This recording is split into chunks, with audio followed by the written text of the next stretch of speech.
Pacific মহাসাগরের গভীরে এক প্রাচীন নগরীর ধ্বংসাবশেষ লুকানো আছে। এর নির্মাতাকে কোনো সঠিক উত্তর নেই, এর উদ্দেশ্য কি তাও অজানা। বিশাল পাথরগুলো কিভাবে স্থানান্তর করা হলো সে রহস্য এখনো অজানা। নানমাদল পৃথিবীর ৮ম বিস্ময়, অবস্থিত মাইক্রোনেশিয়ার পোহনপেই দ্বীপের পূর্ব তীরে। স্থানীয়রা শতাব্দীর বেশি সময় ধরে জানে এখানে কি আছে, কিন্তু ইউরোপীয়রা প্রথমবার ১৯ শতকে নথিভুক্ত করে। নানমাদল মানে অন্তরালগুলোর মধ্যে, যা খাল ও জলপথের রহস্যকে নির্দেশ করে। এ শহরকে প্যাসিফিক ভেনিস বলা হয়, কারণ কৃত্রিম দ্বীপগুলোকে সংযুক্ত করেছে খাল ও নদী, ঠিক যেমন ভেনিসে। নানমাদলের নির্মাণ শুরু হয় ১১৮০ থেকে ১২০০ খ্রিস্টাব্দে। এখানে ৯২টি কৃত্রিম দ্বীপ রয়েছে, যা কোটি কোটি পাথরের ব্লক দিয়ে তৈরি। মূল শহরের দৈর্ঘ্য প্রায় ১.৫ কিলোমিটার এবং প্রস্থ ০.৫ কিলোমিটার। কিছু কাঠামোর উচ্চতা ১৬ মিটার পর্যন্ত। সবচেয়ে বড় রহস্য এই পাথরগুলো, যা ৫০ টন পর্যন্ত ওজনের। কিভাবে স্থানান্তরিত হলো? ভাবুন, প্রায় ৩০,০০০ মানুষের একটি প্রাচীন সমাজ ৪ শতক ধরে বছরে প্রায় ১৮৫০ টন পাথর স্থানান্তর করেছিল। গবেষকরা মনে করেন হয়তো বাঁশের ভ্যাসেল ব্যবহার করা হয়েছিল, কিন্তু ১৯৯৫ সালে একটি পরীক্ষা ব্যর্থ হয়। স্থানীয়রা এখনো বিশ্বাস করে প্রাচীন নির্মাতারা হয়তো জাদু ব্যবহার করেছিল।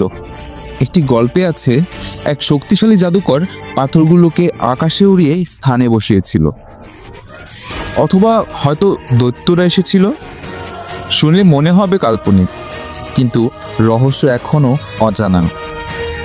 প্রধান তত্ত্ব অনুযায়ী নানমাদল নির্মাণ করেছিলেন সৌদেলর রাজবংশের মানুষ। এটি একটি ধর্মীয়, রাজনৈতিক ও সাংস্কৃতিক কেন্দ্র। প্রত্নতাত্ত্বিকরা পেয়েছেন শেল ও পাথরের যন্ত্র, গহনা, সেরিমোনিয়াল কাভার্ডিংকের পাউন্ডার্স। সবই প্রমাণ করে এটি ছিল পূজারী ও সভ্যতার কেন্দ্র। এখানে ১,০০০ মানুষ বসবাস করত, বেশিরভাগই পুরোহিত। খাবার বা পানীয় জল ছিল বাইরে থেকে আনা। কিন্তু কেন এরা এই দ্বীপে শহর গড়ল, যেখানে ঝড়, সুনামি আর আগ্নেয়গিরির হামলা চলত? কিছু গবেষক মনে করেন এটি প্রাচীন আবহাওয়া নিয়ন্ত্রণ প্রযুক্তি হতে পারে। অন্যরা বলছেন এটি ছিল রাজনৈতিক ও ধর্মীয় কেন্দ্র। নানমাদল অবশেষে পরিত্যক্ত হয়। কি কারণে হতে পারে?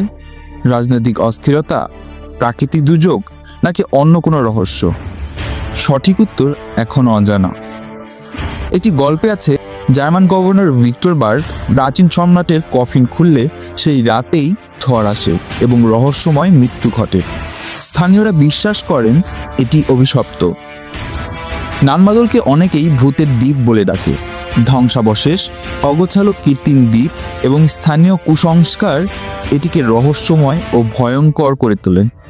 কিছু লোক রাতের বেলা দ্বীপে যাওয়া এড়িয়ে চলে, বিশ্বাস করে আত্মারা সেখানে ঘুরে বেড়ায়।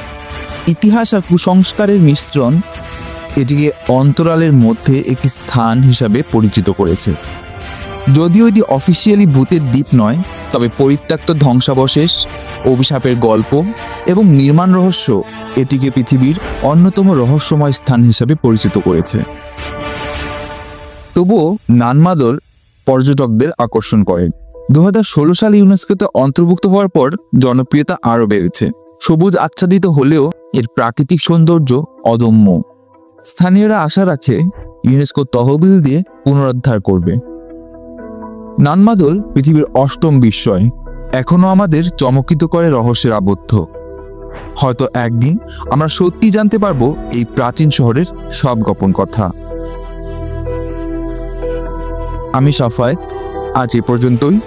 ভিডিও দেখে ভালো লাগলে সাবস্ক্রাইব করে পাশে থাকবেন, কারণ আপনার একটি মাত্র ক্লিক আমাকে আরও ভিডিও দিতে আগ্রহী করবে। ভালো থাকবেন, সুস্থ থাকবেন আর রহস্যের সাথেই থাকবেন। আপনারা দেখছিলেন ডার্ক ফ্যাক্ট বাংলা।